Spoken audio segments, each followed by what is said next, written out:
96.5 KLH. How you doing? I'm Dave, along with Doreen. Coming Saturday, September 9th, at the beautiful, historic Riverside Theater. It's the music of Yes. I'm very excited about the show. John Anderson, Trevor Rabin, Rick Wakeman. John Anderson joins us right now. John, welcome to Milwaukee. How are you doing?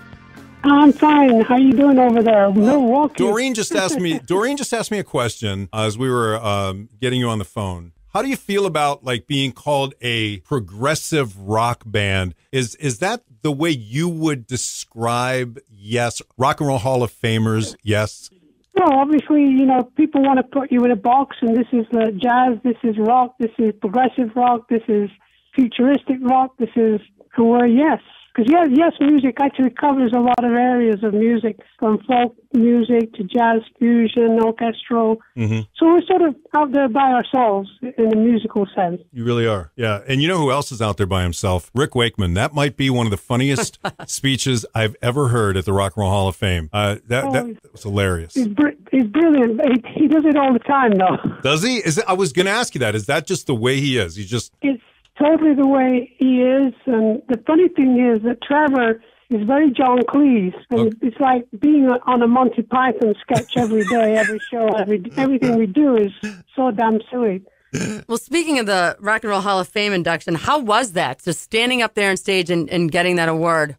It was actually very amazing to me because, usually you'll go to a larger arena or a theater or something and get up and perform. You never actually sit around for a couple of hours and then get up on stage. So I was totally freaked out when I got up on stage, and I was thanking everybody and just being there. And then all I wanted to do was to get up and sing. Mm-hmm. So, as soon as we got playing, I felt really good. But thankfully, my wife, Jane, was there. We had the best time, actually, before and after the event. So a lot of people were very sort of gracious, and I think I shook a million hands. Well, it was, in my opinion, long overdue. But how did the version of Yes that we're going to see here in Milwaukee at the Riverside Theater, how did this version of Yes come together? Well, obviously, I started the band way back 49 years ago. And as soon as this past 10 years, I've not been able to be in the Yes that's out there. Mm-hmm. And then when Chris passed away, I spent a little time with Chris when he was heading towards the next world. And I just had this feeling that I really, before I sort of pass away into the next world, whatever, mm-hmm. I really want to be back in Yes again. And I've spent a lot of time with Trevor Rabin down in L.A., watching him work. He actually made 38 movie scores over the last 15 years. He evolved as a musician, and we became very close friends. And I actually had toured with Rick a couple of years ago. We made an album called The Living Tree. So I've always kept in touch with Rick, and we kept saying, one day we must get together and be a band. And then it was last year that Trevor got in touch and said, look, I've cancelled all my movies. I'm sick and tired of them. I want to go on the road. So I called Rick the same day, and that's how it all started. We said, let's get back on the road and be a band. Can you name everybody that's ever been in Yes? No.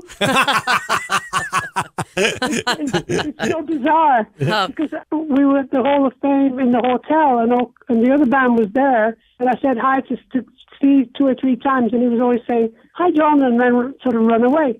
And then this guy came over to me, and he was really kind of sweet. He was very hippie looking, and he started talking to me about Yes music being great and everything. And I was just saying, great, it was lovely to meet you, and kind of to a photograph. Oh, yeah, how you doing? The next minute, I found out he was the singer in the Yes. I didn't know. Well, you know what? I haven't seen that version of it, but in talking to Marcus, our producer, he was saying that he basically thinks that guy is doing his impersonation of you. That's kind of his take on the whole thing. So, yeah, well, it's normal. I was very, very fortunate some 25 years ago where I was in Japan, and I met a band that played all Yes music, and they had a girl singer, and it sounded just like Yes. Wow. And so cool. So I thought, well, there's obviously every country, there's 2 or 3 Yes bands, sure. sort of things. There's Yes shows in Italy, there's Yes shows in Chile, and they always come to my shows when I'm doing my solo shows, mm-hmm. and they're always very sweet and grateful to be performing Yes music. And basically, that's what's happening with the other band. They're out there this time, and they're actually singing all the songs that I ever wrote for the band over the first 10 albums, which is kind of amazing to me. Yeah, it's cool. It's fantastic. So we're talking, by the way, to John Anderson of Yes. Do you ever look back, John, on some of the early lyrics that you wrote with Yes and wonder what you were talking about? Damn right. No, but what I started to do when I first started doing lyrics, I knew what I was trying to say, but I would do it in a more, a fun way, or a more spontaneous way. Starship Trooper, Go Sailing On By. And the Starship Trooper in my mind at that time was my higher self. I've been reading about you have this consciousness above your regular. It's that Jiminy Cricket thing, Mm-hmm, sure it is, yeah. How about a little consciousness says, don't drink anymore. Yeah. In and around the lake, the mountains come out of the sky. The first time I heard that, I actually thought that you might have been talking about my hometown. I wasn't sure, but no. I got to tell you that your music is iconic. It must be difficult, and I know that we've talked to many musicians in the past who say their songs are like children. They love every one of them the same. But having said that, is there a song of yours that you've written that you would say is your favorite or one you particularly enjoy performing? Again, they're all children, and I love singing them all. It's funny, we're on tour now, and I'm still enjoying singing Roundabout. I just love it. I don't know why.